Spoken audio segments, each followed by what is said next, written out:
Hello दोस्तों, स्वागत है आप सभी का आपके अपने यूट्यूब चैनल स्मार्ट क्लासेज के इस नए वीडियो में। आज के इस वीडियो में हम पढ़ने वाले हैं आव्यूह के बारे में। जी हाँ, आव्यूह क्या होता है, आव्यूह किसे कहते हैं, आव्यूह कितने प्रकार होते हैं, आज सब कुछ हम बहुत ही विस्तार से पढ़ेंगे, क्योंकि ये सिर्फ 12th क्लास में ही नहीं बल्कि सभी कॉम्पिटिटिव एग्जाम में, एंट्रेंस एग्जाम में बहुत ही बेहतरीन तरीके से पूछाते हैं और हर एग्जाम में ये फंसते जरूर हैं। ठीक है, तो आप इसको चाहे आप 12th क्लास के स्टूडेंट्स हो, चाहे 11th क्लास के हो, चाहे किसी कॉम्पिटिटिव एग्जाम में किसी भी वनडे एग्जाम की तैयारी कर रहे हो, ठीक है, तो ये हर किसी के लिए है। तो ये वीडियो शुरू से लास्ट दिएगा।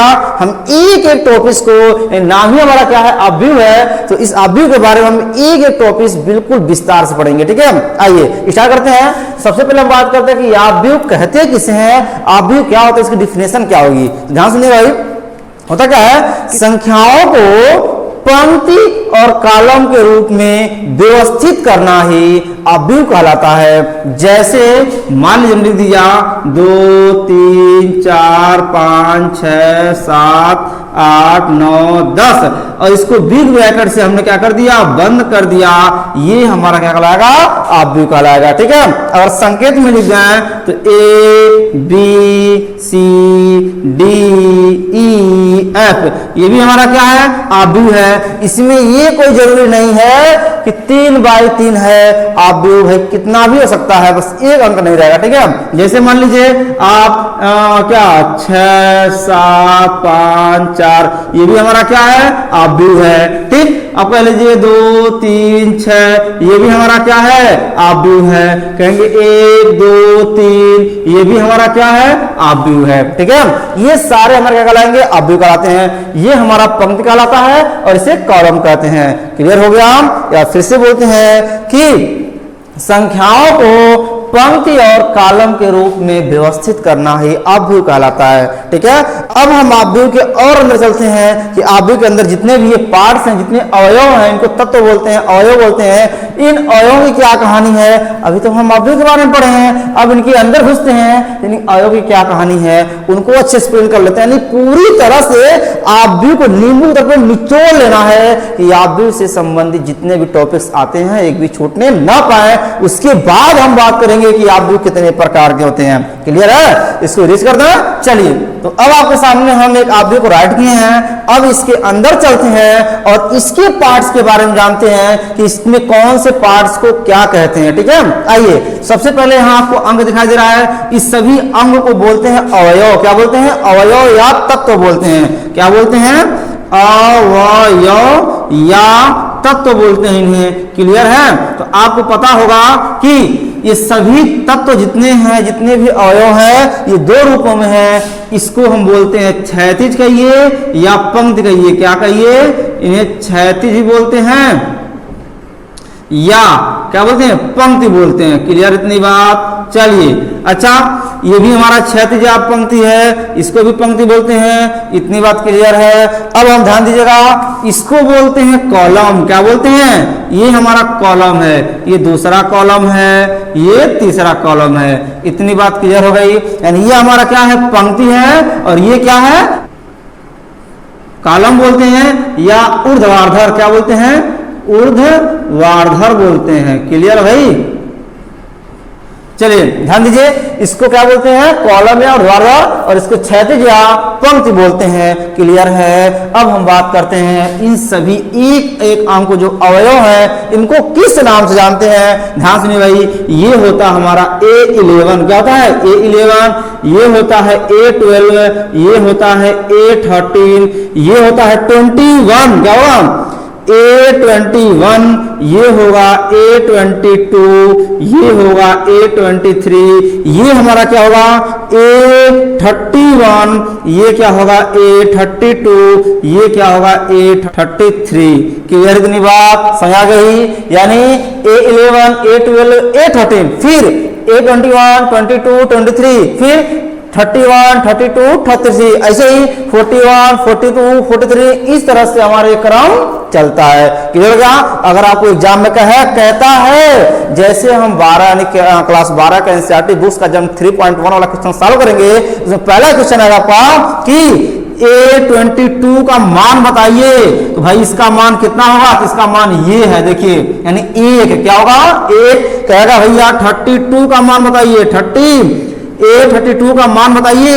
A32 का मान क्या कहेंगे हम, 8 होगा, क्या होगा 8। समझ आ रहा है। कहेगा भैया A21 का मान बताइए, कहेगा भैया A21 का मान बताइए। तो A21 का मान कितना है, 2 है, ये हमारा आंसर 2 हो जाएगा। बात समझ में आ रही है। ये हमारा क्या था, अवयव था, क्या था, अवयव हो गया। अब हम बात करते हैं क्या, ध्यान सुनिएगा कि I और J इसी में आएगा। आप देख रहे हैं ना कि यहाँ पे है A21 दिया है ना, तो इसमें 2 क्या है और 1 क्या है, ये भी आएगा। आपने क्या देखा, पहले हम क्या पढ़े, आव्यूह के बारे में पढ़े हैं, फिर उसके अंदर अवयव के बारे में पढ़े हैं। अब अवयव के अंदर भी पार्ट्स होते हैं क्या भाई, यहाँ 2 वर्ड रहेंगे, हमेशा 2 वर्ड आएगा, देखिए 2 वर्ड हमेशा रहेगा, ठीक है।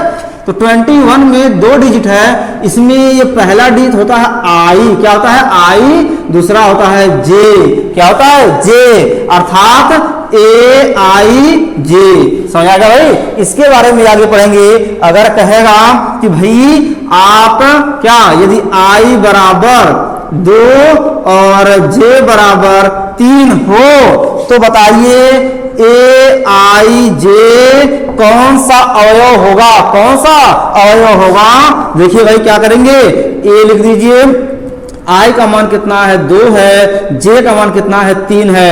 अब A23 का मान कितना भाई, कि 3 है, क्या हो जाएगा 3 हमारा आंसर हो जाएगा। बात समझ आ रही है। तो इस तरह से आप क्या समझ गए, AIJ के बारे में समझ गए। तो अब तक हम क्या पढ़ रहे थे, सिर्फ आव्यूह के बारे में, या रिवीजन कर देते हैं। आव्यूह क्या होता है भाई, कि संख्याओं को पंक्ति और क्षैतिज के रूप में व्यवस्थित करना हमारा आव्यूह कहलाता है। क्लियर है। अब इसके अंदर जाएंगे तो इसमें 2 पार्ट्स आएंगे।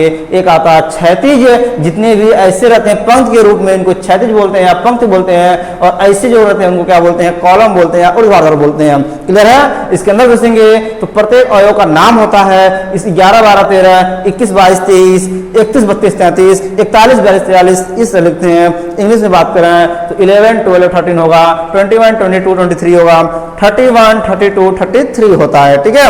चलिए अब इसमें भी बात करें तो पहला वाला आई, दूसरा जे, इसमें ये आई ये जे, ये आई ये जे, ये आई जे, आई जे, आई जे, ये भी आई जे, आई जे, आई जे होता है। क्लियर हो गया भाई। तो हमने आपको ए आई जे के बारे में भी समझा दिया। इतनी बार क्लियर हो गया। फटास का स्क्रीनशॉट लीजिए। अब हम चलते हैं किसकी तरफ, इसके तरफ। इनकी क्या कहानी है, थोड़ा ध्यान दीजिएगा। हमने छोटी सी बात बताना भूल गया, पूछे क्या कि इस आव्यूह की कोटि पूछता है और अवयव की संख्या पूछता है तो कैसे ज्ञात करते हैं, यानी कोटि क्या होती है। सुनिए तो आव्यूह की कोटि क्या होती है, ध्यान सुनिए। हम ये बात करेंगे कि ये पंक्ति कितनी है और कॉलम कितनी है। पंक्ति गुणे कॉलम क्या कहलाती है, कोटि कहलाती है। आव्यूह की कोटि कहलाती है। अर्थात आव्यूह कोटि क्या होगी, पंक्ति गुणे कॉलम। क्या होता है, पंक्ति गुणे कॉलम, ये हमारा क्या कहलाती है, आव्यूह की कोटि कहलाती है। अर्थात देखिए पंक्ति 1, 2, 3 हमारा पंक्ति है और कॉलम 1, 2, 3 हमारा क्या है, कॉलम है। क्लियर है भाई। ये हमारा क्या कहलाती है, आव्यूह की कोटि कहलाती है। इसको सॉल्व नहीं करनी है। ठीक है। ये हमारा क्या भाई, आव्यूह की कोटि 3/3 3 गुणे 3 हमारा क्या हो गई, आव्यूह की कोटि हो गई। ठीक। अब बात करते हैं अवयव की संख्या। तो अवयव की संख्या क्या करता है, इसको अब गुणा कर देना है। ठीक। यानी पंक्ति कितनी है, 1, 2, 3 गुणे कॉलम कितना है, 1, 2, 3 तो क्या होगा भाई, 3 तरीका 9 हो गया। ये हमारा क्या हो गया, अवयव की संख्या हो गई। क्लियर है। ये 2 बात छूट गई थी, ध्यान दीजिए। आव्यूह की कोटि पूछेगा तो पंक्ति गुणे कॉलम लिख कर छोड़ देना है, ये हमारा कोटि हो गई। अगर कहेगा अवयव की संख्या बताइए तो इस पंक्ति गुणे कॉलम करके हल कर देना है, ये हमारा निकल जाएगी, अवयव की संख्या निकल जाएगी। क्लियर है। चलिए इसे समझ लीजिए। अब इस पे हम चलते हैं। अब हम बात करते हैं कि आव्यूह कितने प्रकार के होते हैं, इसके कितने टाइप्स होते हैं। इसके बहुत से टाइप्स होते हैं, बट यहाँ हमने कुछ इंपॉर्टेंट टाइप्स को यहाँ पे राइट किया। ठीक है, जो कि आपके एग्जाम में आएंगे। आइए स्टार्ट करते हैं। तो पहला क्या है, क्षैतिज आव्यूह। तो क्षैतिज आव्यूह किसे कहते हैं, तो ध्यान सुनिए। हम क्या करते हैं, पहले क्षैतिज आव्यूह और ऊर्ध्वाधर आव्यूह का एग्जाम्पल यहाँ लिख देते हैं, फिर आपको हम समझाते हैं ताकि आप बहुत अच्छे से समझ जाएंगे। चलिए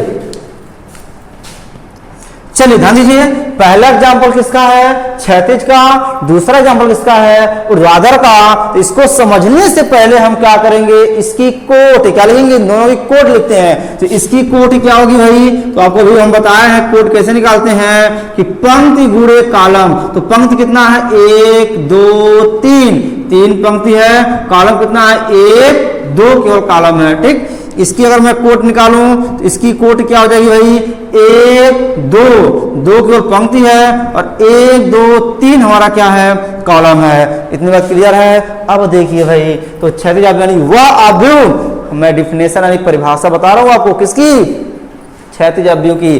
तो वह अवयव जिसमें पंक्ति की संख्या अधिक हो, पंक्ति संख्या अधिक हो परंतु कॉलम की संख्या कम हो, क्या कहलाते हैं, क्षैतिज अवयव कहलाता है। क्लियर हो गया। चलिए बिल्कुल इसी का उल्टा कर दीजिए, कौन सा हो जाएगा, ऊर्ध्वाधर हो जाएगा। कैसे, वह अवयव जिसमें पंक्ति की संख्या कम हो और कॉलम की संख्या अधिक हो क्या कहलाएगा, ऊर्ध्वाधर अवयव कहलाएंगे। इतना क्लियर हो गया। एग्जाम्पल सामने आप समझ सकते हैं, इसमें 3 पंक्ति है 2 ही कॉलम है और इसमें क्या है, 2 ही पंक्ति है और 3 कॉलम है। ये हमारा क्षैतिज हो गया, ये क्या हो गया, ऊर्ध्वाधर हो गया। क्लियर है। चलिए अब हम बात करते हैं इन दोनों की वर्ग और आयत का। एग्जाम्पल नोट कर लीजिए, फिर हम चलते हैं अपने इन दोनों की तरफ। चलिए ध्यान दीजिए, अब आपके सामने हम वर्ग अवयव और आयत अवयव का भी एग्जाम्पल लिख लिए हैं। इसको समझने से पहले हम क्या लिखना, हमको है इसकी कोट लिखेंगे।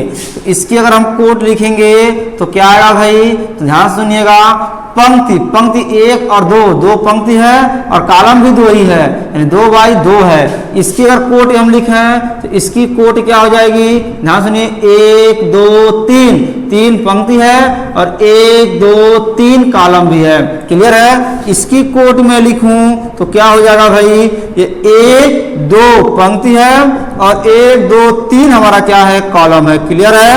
अब देखिए तो परिभाषा क्या बनेगी, वह अवयव जिसमें पंक्ति और कॉलम दोनों की संख्या क्या हो, समान हो, क्या कहलाएगा, वर्ग अवयव कहलाएगा।